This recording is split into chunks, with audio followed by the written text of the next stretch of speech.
I'm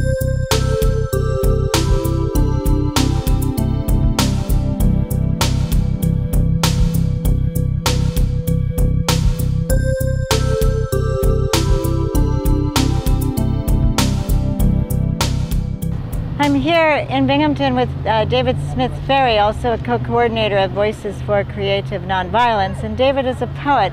And one of the poems that David will share with people here, people who share with us a deep concern, an abiding concern about the usage of robotized warfare, the reliance on drones, the unmanned aerial vehicles, will be a poem with the refrain, "We have something to say." And David is thinking of people in Afghanistan who were civilians who survived a horrendous attack by drones as their three-car convoy was traveling to go to a marketplace and then to go and get health care. And part of the problem was that there was so much information overload coming from multiple surveillance drones while that convoy was traveling that the analysts missed the piece of information so crucial, which told that there were women and children and babies and grandmothers in the convoy. And having missed that information, the kill command was given and dozens of people were killed. Well, those people who want to speak to us know that their concerns are not so divorced from ours. Maybe they know it better than we do. I mean, one thing that comes to mind is that in Pakistan, the country next door to Afghanistan, when people were reeling from the trauma of flooding that was desperate and devastation that had caused so many millions of dollars of damage and cost lives all throughout an area of Pakistan that encompasses North and South Waziristan. While people were running from the damage of the floods, the United States commenced drone attacks in those very areas, and even apparently tried to reroute one of the rivers so that it wouldn't wipe out the airport from which the United States was launching its own surveillance attacks. So we want to listen to that line, "We have something to say," because we also know that here in Binghamton, where we stand now, there won't be adequate resources and funding to help people here overcome the devastation of their belongings and their homes being covered with poisonous water and mud and debris. Poison because there's gas and fuel and other contaminants mixed into it. There won't be enough scientific expertise to try to overcome the consequences of global warming in this country. And part of that is because in our country, supposedly in the name of security and defense, the military keeps taking and taking and taking. And what do we get?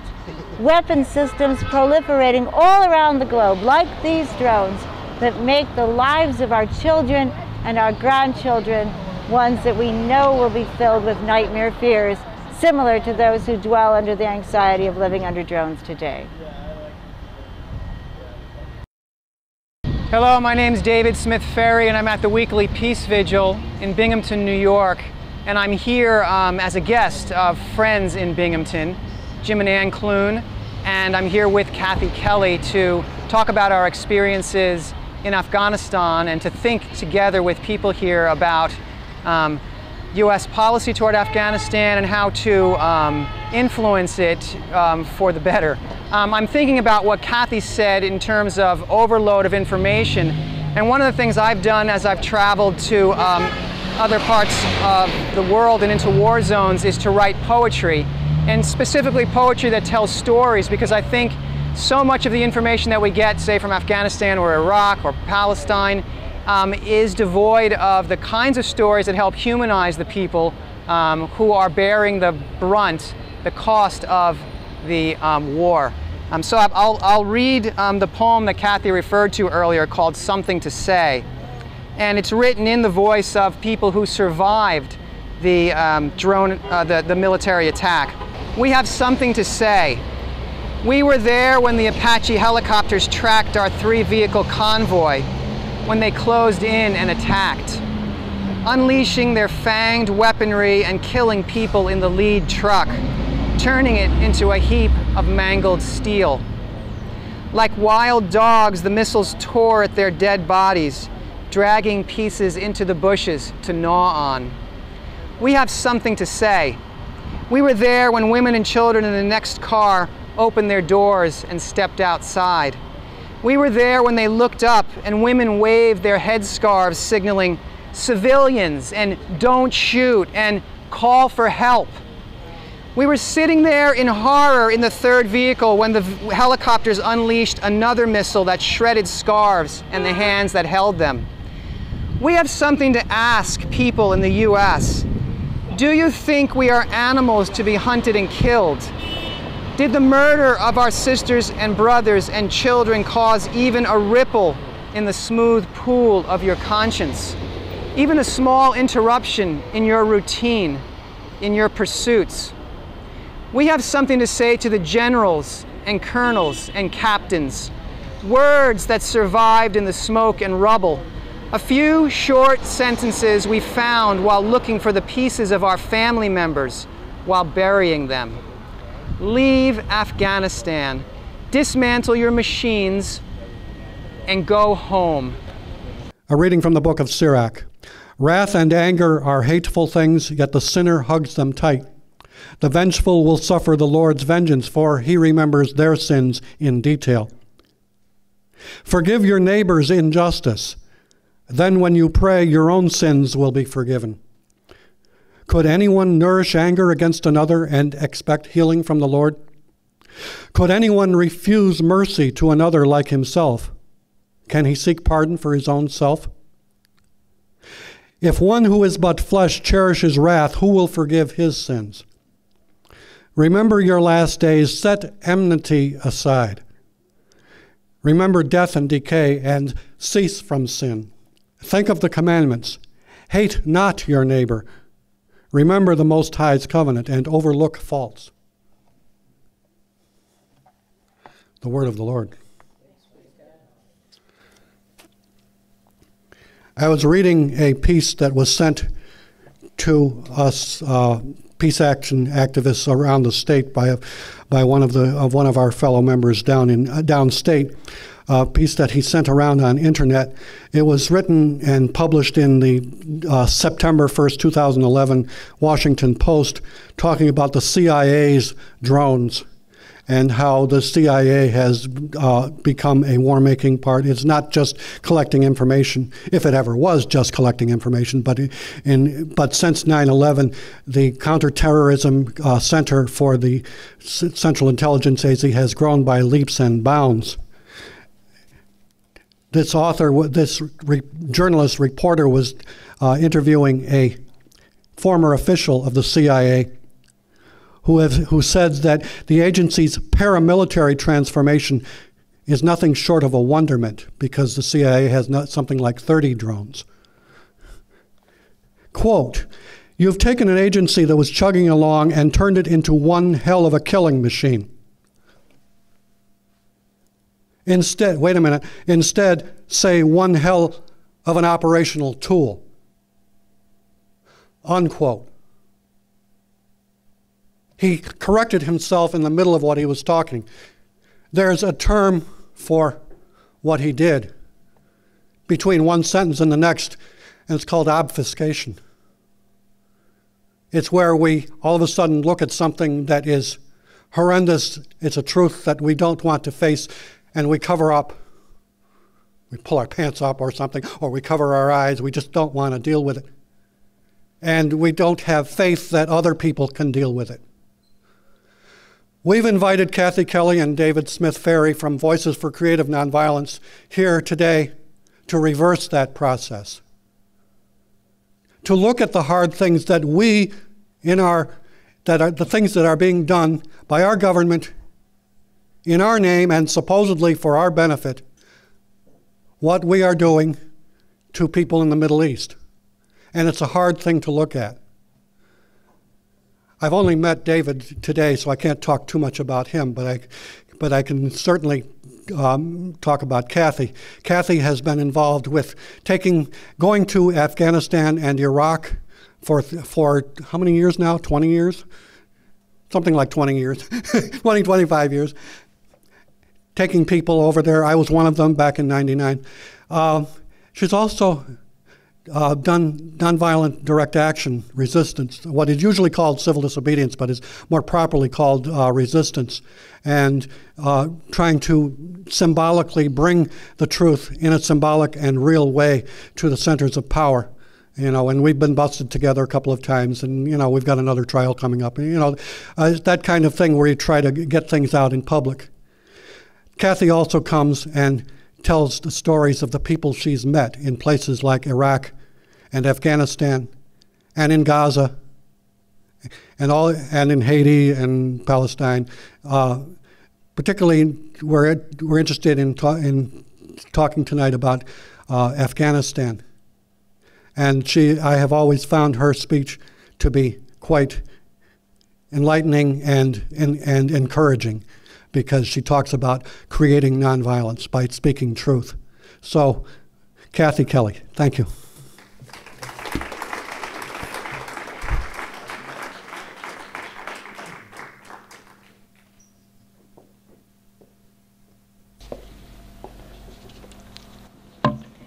Well, good evening. It's certainly a privilege to be here. I just want to double check that I can be heard okay in the background. And I hope my high school study teacher's voice won't be blasting anybody out in front. It's a privilege to be here. David and I, as we were driving in from the Hudson Valley, could certainly see how much trauma has been inflicted on this area through the flood and through the awareness of just how much it's going to take to rebuild. And yet today we could already see the neighborliness and the willingness to share resources and to come to one another's assistance. So we surely wish you well, and we know that there are many, many people in other parts of the world who've also undergone these kinds of traumas, whose hearts will be with you during this time. And one of those places is Pakistan, and I do want to focus very much on Afghanistan tonight, but I'd like to start with something from Pakistan. Jim mentioned lots of groups having traveled with me and others from Voices over to other lands, most often war zones. And I could tell you that there would be 100% consensus just about whatever you do. If you travel with Kathy Kelly, don't follow her sense of direction. I will get you lost, it's guaranteed. Never has, I can do right and left and that's it.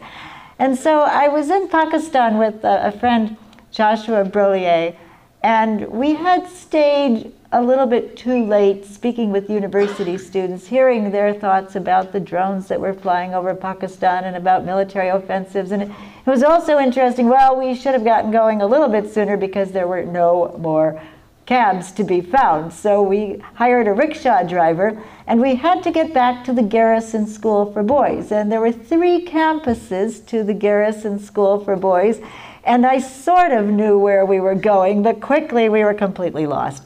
And it was 120 degrees, the roads were steaming, they aren't paved, right? And there's no kind of order, it's just kind of playing chicken on roads with lanes that weave in and out, and the dust and the debris was being kicked up into the rickshaw, and the driver was sweating bullets, and it was becoming more and more uncomfortable by the second. Josh and I are jogging along in the back, and finally, after many, many tries, the driver spotted a sign that said Garrison School for Boys. He was so pleased to finally unload his Western passengers that before I could say this is the wrong place, he had our bags out of the rickshaw. He was clanging on the courtyard door. It opened and he sped off. And there were Josh and I in a courtyard. Hello, we just got started. And as it happens in Pakistan when it's very, very hot, people sleep in the courtyard. So we had just awakened a family that were sound asleep. They don't know us from Adam's house cat. We don't speak any Urdu. And so they just looked at these 2 grimy strangers with their luggage standing like an apparition in front of them. And the father of the family immediately walked over to where 2 little toddlers were sound asleep. He gently scooped them up, and he placed them both on the cot that he shared with his wife. His wife had already disappeared. And then he walked into a structure, and next thing we knew, he came back out with a fan and a power strip so that his 2 new guests, whom he doesn't know from Adam's house cat, would have a little breeze fanning them. And his wife reappeared with cups of tea for each of us. And there we sat.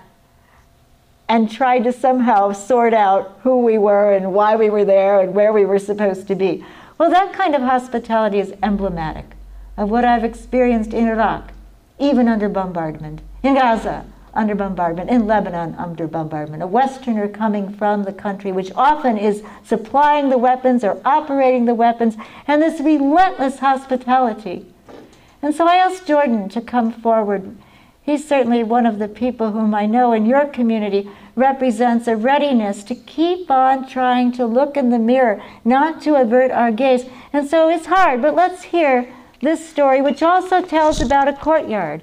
And it's a courtyard in Afghanistan. And the people involved in this story unquestionably knew that people sleep outdoors when it's hot. And this is what happened in the Surkrad district of Jalalabad. On May 12, 2011, 12-year-old Nilofar was sleeping outside with her family in the courtyard of their home outside Jalalabad in Surkrad district. A raid by NATO troops singled out the wrong house, and Nilofar was killed along with her uncle, who was the target of the raid because he was incorrectly believed to be a Taliban leader. It was around 12 o'clock midnight, and we heard someone knocking at the door, said Neek Muhammad, whose home was raided. We thought it was thieves or criminals. A short time after the knocking, we heard a loud explosion. The explosion was from a grenade thrown into our yard. As it is warmer now, we sleep in the courtyard. My daughter, who was sleeping with us in the courtyard, was hit by the bomb shrapnel in her head, and she died on the spot. The uncle, Shakrullah, was a police officer. He was a really good police officer, a colleague said, adding that he was shot twice, once in the head and once in the chest. His pistol magazine was full. No round had been fired from it. NATO apologized for its error. They killed my 12-year-old innocent daughter and my brother-in-law, and then told me we are sorry, said Mr. Muhammad. What does it mean? What pain can be cured by this word, sorry? Thank you, Jordan. We're sorry. We're so very sorry. It has been articulated by NATO and ISAF officers, by General Petraeus. But I'm fairly certain that it doesn't get articulated by average U.S. people very often, because most of the time we don't hear, we don't know what's been happening to average, ordinary people when Joint Special Operations Forces use the tactics of choice, the night raids, the death squads, the assassinations. We don't know what happens to people who lie in their beds and cower while the drones fly overhead, wondering if they'll make it through the night, or if they themselves or someone in their area might be the next high-value target. And in this case, the man who was killed, the police officer, had actually been trained by the U.S. military. And he was told, don't go out on the night raid tonight because you don't really know the village that we're going to. And so he had bunked in with his uncle. And he thought that when people came to the outskirts of the house, that maybe it was the Taliban coming after him, apparently, and he ran out with his rifle. He didn't shoot a shot. But there was no time wasted to throw that grenade right inside the courtyard. No questions asked. Judge, jury, executioner on a bad tip that might have been acquired by torture or by a bribe. And so the feelings that people have toward the United States and Pakistan and Afghanistan are filled with complication and confusion. You can't in any way talk about the people of Pakistan or the people of Afghanistan as though there's some monolithic attitude that would be describing how people feel. But I think that there is a deficit in feelings of compassion or empathy or even curiosity here in the United States, where every single week in a country where 850 children die each day from gastroenteritis, from starvation, from malaria, from respiratory diseases, from poverty, essentially. In a country where 850 children die every single day, we are spending $2 billion a week on our military, on the maintenance of our military and its weaponry. $10 billion a month. And the prices go up till it reaches $2 trillion, $3 trillion. Now Joseph Stiglitz is saying $4 trillion on our wars in Iraq and in Afghanistan. David was, after he assembled a book of his poetry, thinking what would be the title. And I feel a little proud of this. I thought, you know, there's that Jacques Brel song, Sons of the Great and Sons Unknown, all with children like your own.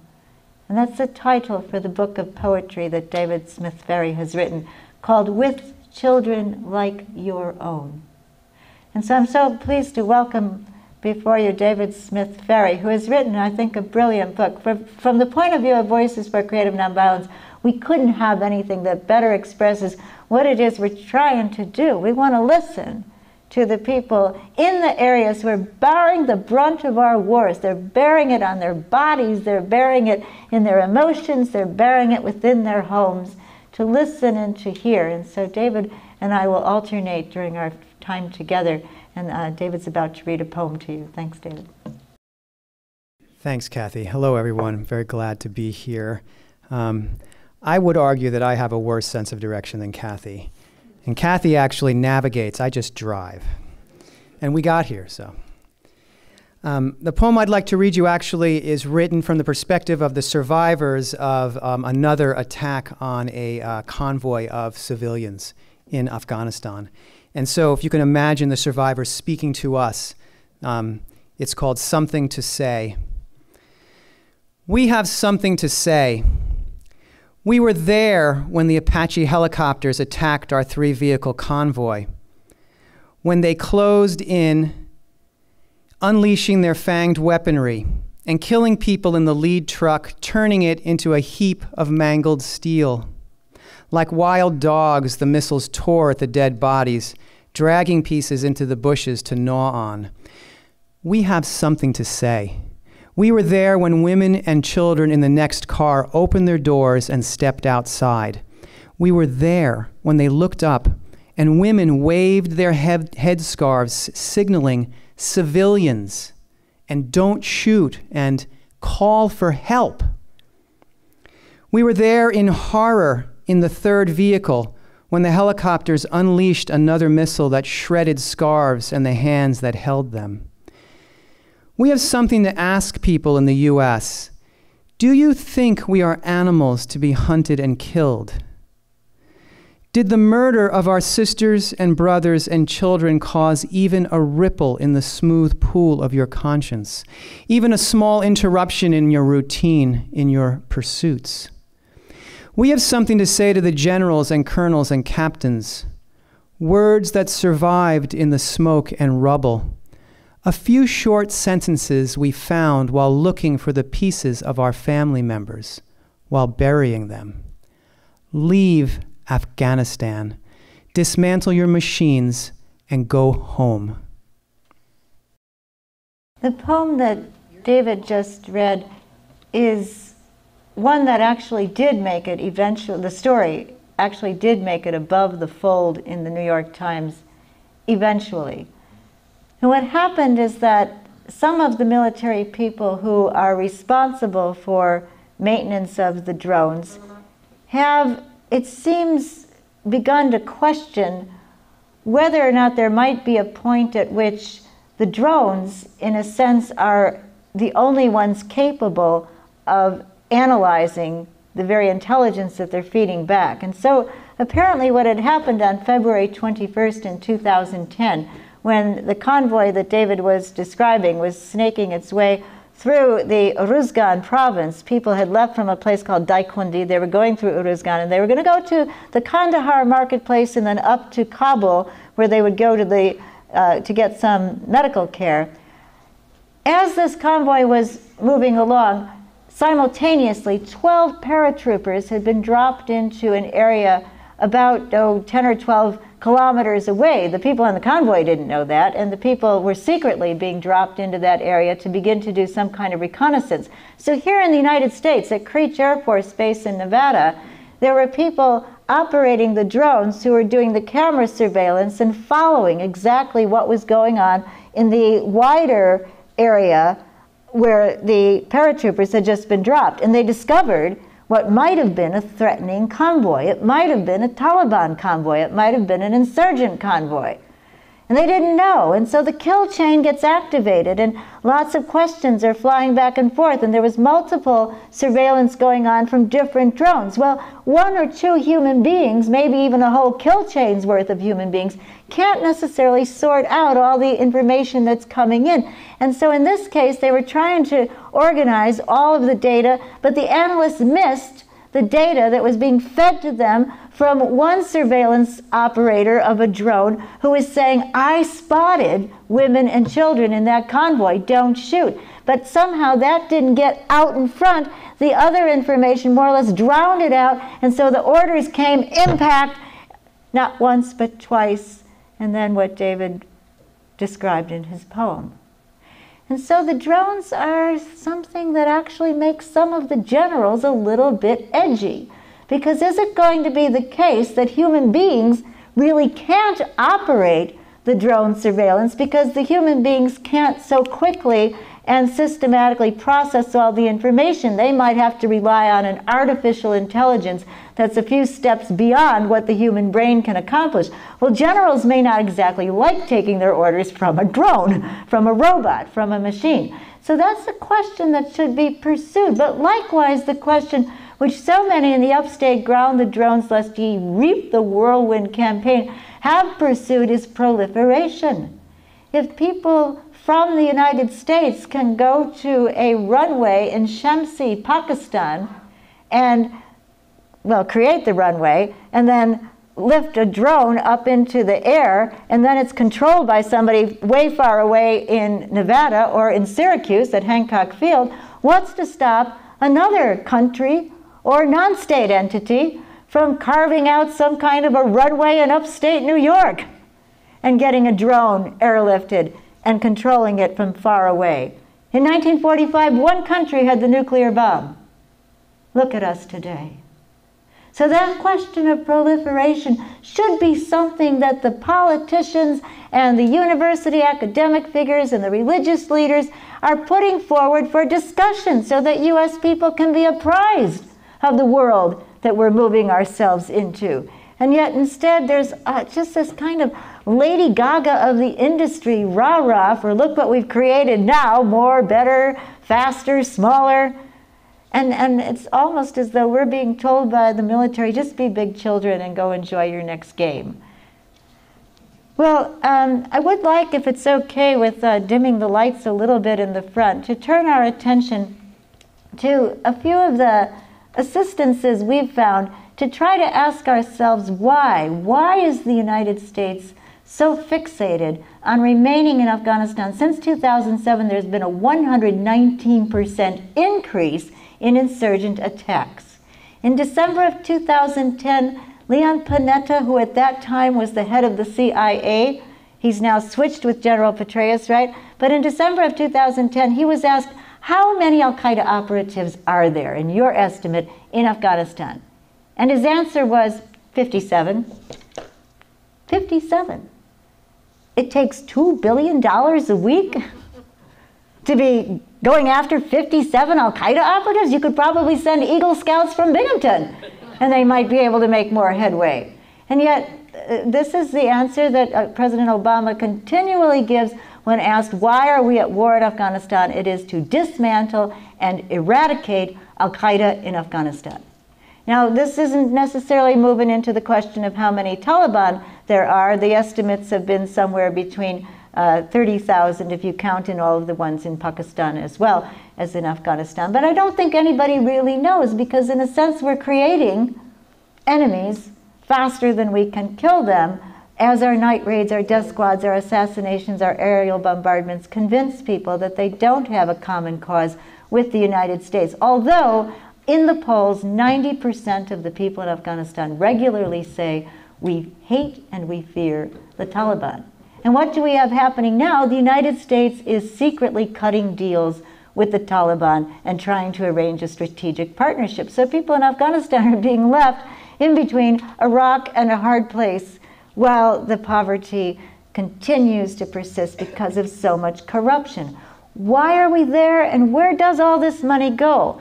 In this first map, you can see on the Arabian Sea, in the south of Pakistan, that it's a great place for ports. And so indeed, ships will come, sometimes planes will land in Karachi, and then further in the east, a port called Gwadar. Now notice they have to travel a long way by truck to cross over at Quetta, or sometimes up further into the Khyber Pass to go into Afghanistan. Now there's an estimate that every single month, 7,000 trucks cross into Afghanistan carrying water and fuel and food and ammunition for the US troops. Well, now this I think does follow, but please stay with me. 93% of the world's opium comes from Afghanistan. Now maybe it's because I'm from Chicago and there's a pretty brisk trade that goes on there, not necessarily in opium, but drugs are not unheard of. People know how to move these convoys of whatever valuable cargo it is, and to make a lot of money in that movement, as much as they can possibly charge. And so the same warlords and drug lords who've been controlling those roadways and those border crossing points have been saying to the US military, sorry, if you want your truck to go anywhere, you're going to have to pay about $1,500 per truck per stretch. And then they divide the stretches up depending on which province they're going through. And it ends up being millions and millions of dollars going into the pockets of the people who are controlling the roadways and saying there's no free passage. The United States keeps paying these sums of money, up to $2 billion per year. And Representative John Tierney, has laid this all out in a very clear expose. There are plenty of NPR reports that have gone on. And that's the reason, as they're paying so much to bring supplies in, that the expenses for one soldier for 1 year can be averaging $1 million. Now, meanwhile, you've got people who are being displaced by warfare in both Pakistan and Afghanistan and living in pretty squalid refugee camps, children growing up feeling antagonism and rage because they're hungry and they can't get enough food, and they're fair game for the Taliban. Often when you go to a refugee camp and there are lots of kids around, our experience in Iraq, I think Len and Jim would back me up, was the kids would come running, surah, surah, they want their picture taken. There's not a smile on the face of a single one of those girls. And I'm sorry to say this is a hospital. It's the unused part of a dispensary that is being used, but you can see that people are getting substandard care, and the hunger, the unhappiness. So the red colored province, there are 34 provinces in Afghanistan, 324 districts. So each of those provinces is broken into a district. The red one is the Helmand province, and next to it is Kandahar. And that's where much of the US effort to control certain areas is based. And then you see that long border shared with Pakistan, which is considered to be a porous border. And it's through those areas that there are then developing 200 forward operating bases that the United States is operating, in addition to a huge base at Bagram, a huge base in Kandahar, a huge base in Kabul, and several rather huge prisons, especially one called Pardib now. All of those places have to be serviced, and as I mentioned, there are trucks that are moving along the roads constantly, and there are Pakistani and Afghan drivers risking their lives all the time to move those convoys. But we've all seen, those of us who've gone to Afghanistan, these long convoys drive right past refugee camps where no truck ever goes in with fuel or food or water. And instead, you have people who've been displaced by the war, cold and hungry and sick, and with no future for themselves. So we again have to ask ourselves a little bit more about why. Now, the person who designed this map, his name is Ralph Peters, was asked by perhaps the CIA, I'm not sure, he's an analyst, to create a map that would be most suitable for US interests. So the map on the left-hand side shows the true borders. Notice the long border that Pakistan shares with Iran. And notice the border Pakistan shares with China. And Afghanistan is a landlocked country. And notice also that is bordered by all the stans up there, Turkmenistan, Uzbekistan, Kyrgyzstan, Tajikistan. Now, this analyst was thinking, well, maybe it would be more advantageous for the United States if, in fact, Pakistan and Iran didn't share that border. Suppose that Baluchistan broke away from Pakistan, and there really is a Baluch rebellion that's going on almost all the time, and it's been going on for decades. And then suppose that Afghanistan kind of arced over Pakistan and cut off the border with China. Now, Pakistan happens to be the one country in the Muslim world that possesses the nuclear weapon. And so to create of Pakistan a country that's a sliver of what formerly existed might be considered advantageous to some geopolitical strategists. Anyway, that's one map. Now, if we could just look at the next one. This one is sometimes irreverently referred to as Pipelineistan.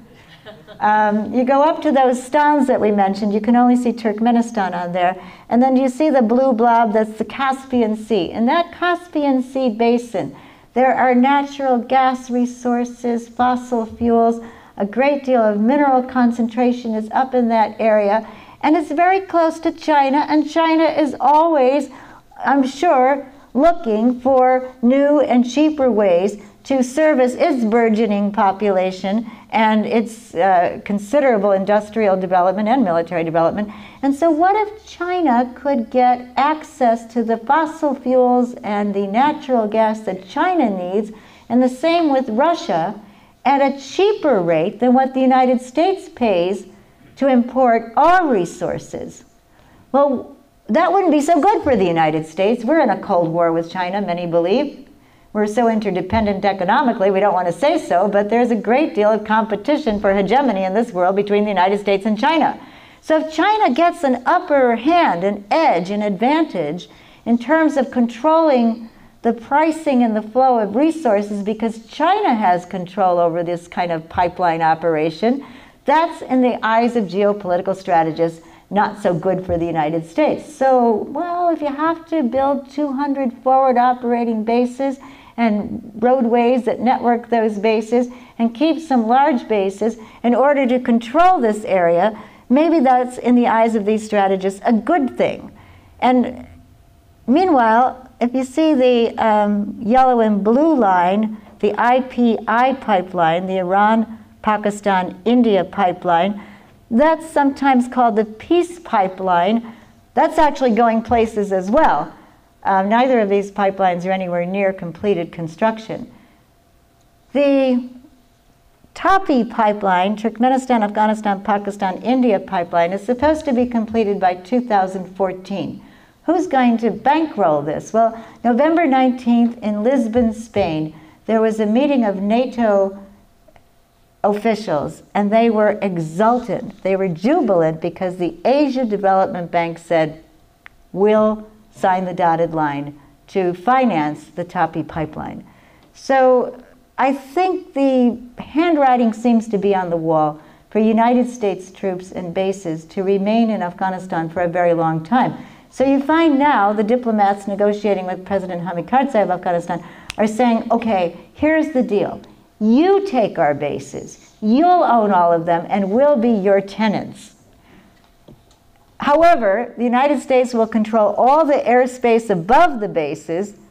If anybody kills or harms an Afghan person who lives on one of the bases, that person is only responsible to a U.S. court, and there are many, many other rules which make it pretty clear that basically the power would remain and rest in the hands of the United States.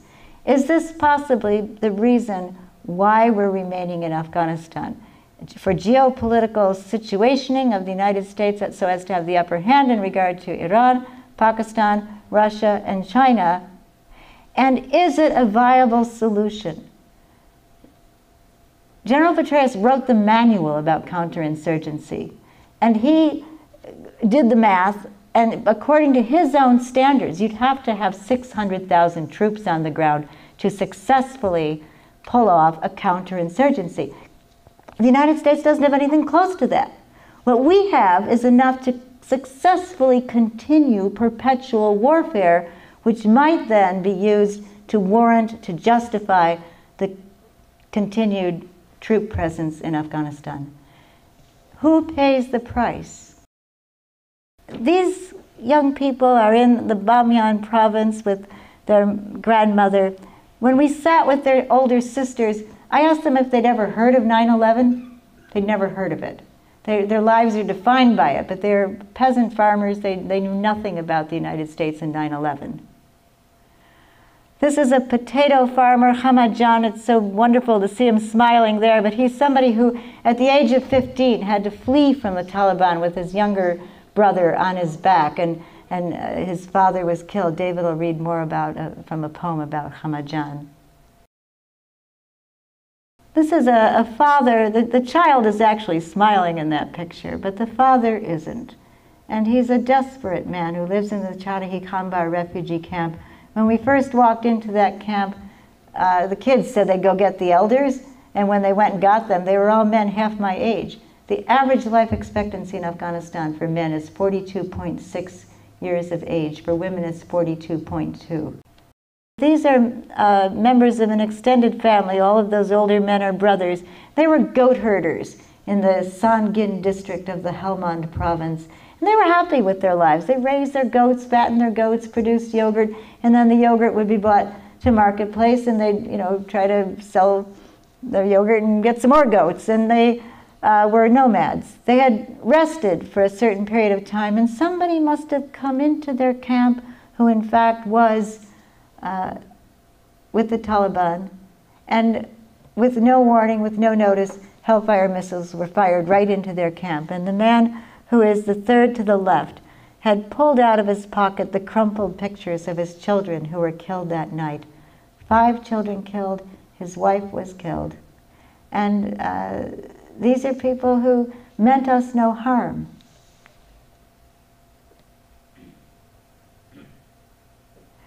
So I'd like to ask David to come forward. He has thought about all of these various characters, and David's going to share with us another poem that has to do with the Charahi Kambar refugee camp. This poem is called Restless Sounds, and it was written after Kathy and Jerica Arentz, our Voices colleague, and I visited Charahi Kambar in actually, it was written after Kathy returned to Charahi Kambar, and I don't know that it actually needs any more introduction than that, so I'll read it. In December, with warning words of a journalist friend, the camp is very dangerous. Kidnappers, thieves, gunmen, best to avoid it. Still echoing in her mind, Kathy and Asif return to Charahi Kambar refugee camp. Other sounds echo. Muhammad's voice, Muhammad would be someone in this picture. Muhammad's voice in October during Kathy's first visit. People sometimes come here to ask questions, but they don't come back. In Afghanistan, the uneasy air vibrates with restless sounds. Like sunlight absorbed and released by desert rocks, sounds linger, reverberate. A year after the fact, Kathy can hear the long, deep-throated growl of the Reaper drone flying through thin air above Muhammad's village in Helmand province. Beneath everyday sounds in Kabul, endless traffic, heavy machinery, the tumbling of locks, doors clicking opened and closed, Kathy hears the drone's missile wail as it tears through the air. She thinks she can hear its guidance system clicking as it follows programmed coordinates to Muhammad's cousin's home. The explosion when it lands, the splintering of furniture and bones. She knows she can hear people wail when they find 5 children and their mother killed. Though she hasn't heard him say so, she believes Asif can hear it too. Having returned to Charahi Kambar, Kathy now hears other sounds echoing. Shy voices of 9-year-old Juma Gull and her brother, both injured in the missile attack. She hears the crunching underfoot of frozen dirt as she bends and steps into their mud hut. The small metallic rasp as their father gently unzips Juma Gull's jacket. The roaring silence within its sleeve where Juma Gull's arm should have been. And next to Jumagul was her brother, and his leg had been mangled by the same drone attack. And he was writhing in pain, and they couldn't get him any kind of medication. And these were just one of 10,000 families that have been displaced by war and are crowded into refugee camps. The man who owns the land where the camps have been built is a military man, and he said, okay, I'll make the camp available, but no one's digging a latrine in my ground.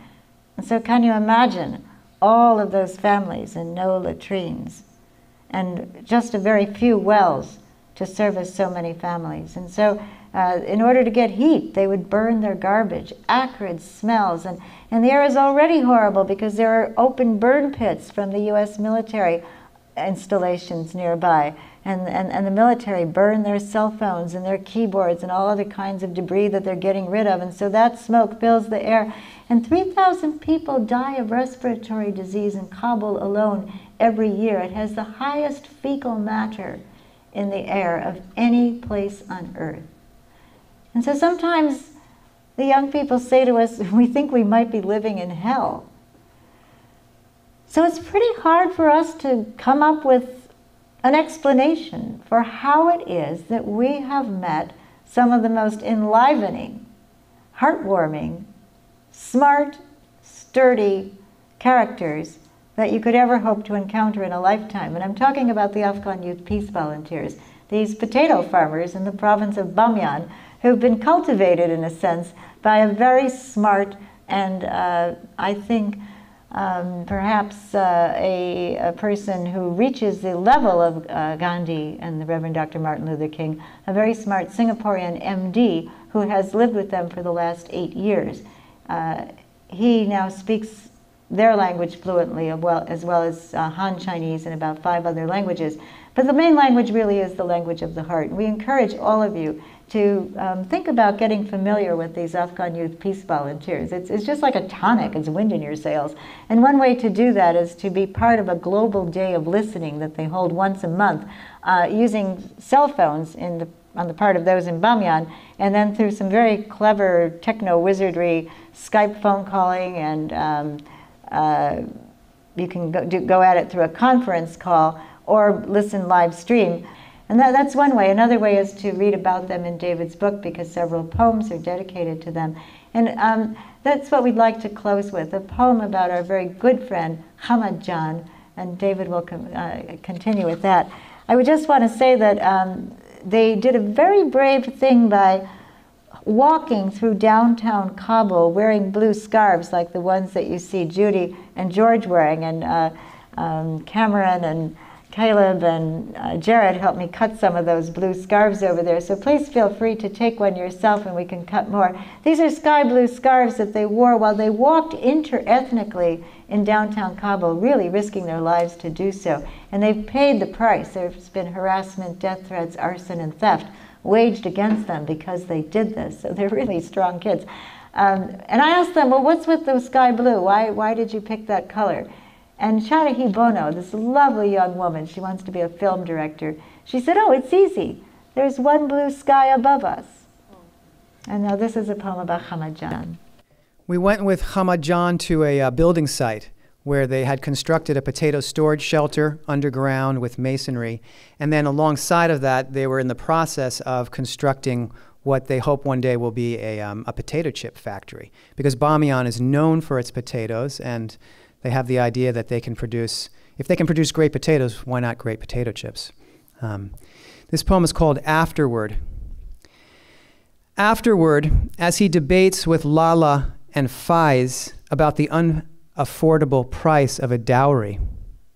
Afterward, while he sits on a rock laughing with the others, we will wonder at the tight fist of memory, holding and releasing experiences and emotions. Afterward, we will wonder at the power of words, of voice, to define and elevate a person.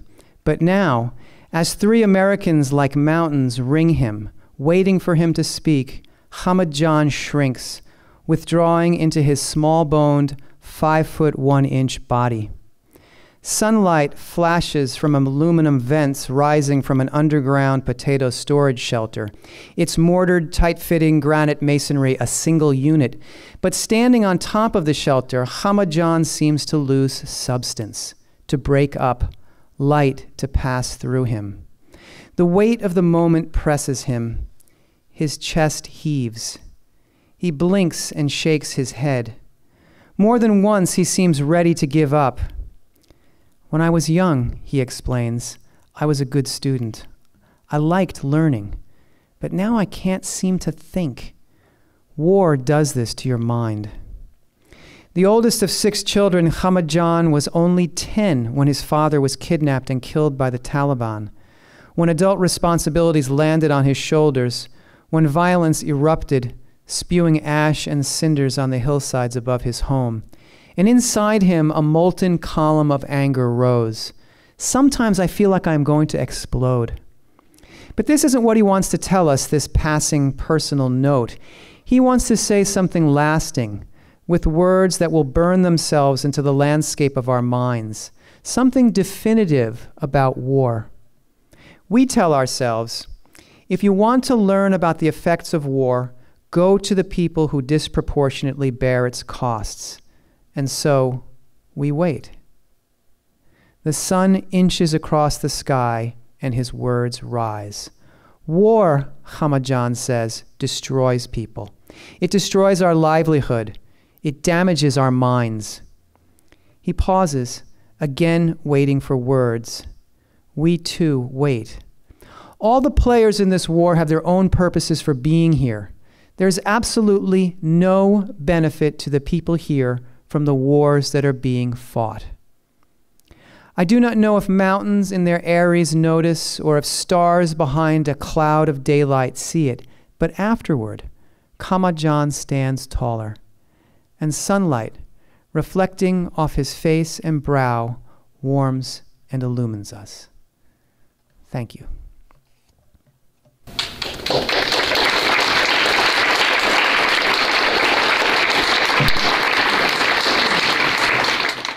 I think that it's important to bear in mind that here we're, as you were describing, you know, we're not necessarily, many of us are not well informed, and the information we get is very skewed, right? It's skewed towards demonizing, and we get a lot of, you know, military analysis and that sort of thing. Not a lot that will humanize and help us understand what people are living with, right? Evoke a compassionate response from us. On the other side, in Afghanistan and in Pakistan, what people are getting are, in addition to not getting much information about Americans, right, they're getting U.S. weapons pointed at them, you know, fired at them, dropped on them. So it's easier to understand. We could well imagine people in Afghanistan or Pakistan being very angry about or hating. I think that, was there a poll taken in Pakistan that showed that 16% approval. Yeah, there's a 4 to 16% of Pakistanis approve of the United States. So, you know, and I've read Pakistani journalists who've said that, you know, Pakistanis hate the U.S., you know. So I think that it's important to bear that in mind as well, and I'll let Kathy jump in. Well, maybe just anecdotally, quite honestly, both times or 3 times we went to Pakistan, it stemmed from our interest in trying to understand what are people in Pakistan saying about these drone attacks.